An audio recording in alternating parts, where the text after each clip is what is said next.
Okay, in this example, I'm going to show you how to push a document into Explain Everything, and then you can work with that as a project. So, for instance, here I'm going to open Drive or OneDrive, and in here I've got lots of PowerPoints. So, if I choose this PowerPoint here, I can click the three dots, and it says in here, open in another app. So I'm going to click open in another app. It's going to download that PowerPoint for me. Should have done that prior to that. There we go.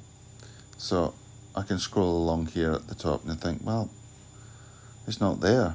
What am I going to do?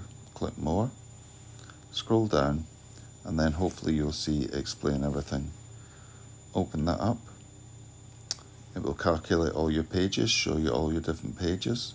So it's quite a long PowerPoint, it's a whole unit of work, 41. Then you have the option, grid, stacked, horizontal, vertical, separate slides, and then insert. What I've now got is the whole of my lesson presentation all in Explain Everything. So not only could I present with my iPad up on the board, but I have the ability to be able to edit right on top now that I've got that in place. And I've got the rubber on, don't I? Hopeless morning. White text. So I can then write on top, which is quite cool. Just go back.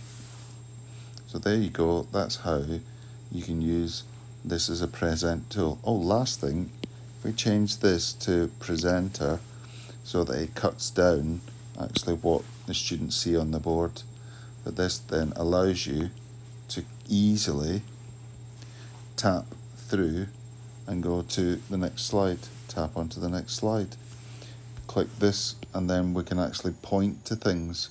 So the cool thing is this is what the students see on the board. They're not going to see my pencil moving. You're just going to see the red dot saying it's a feel for something. There we go.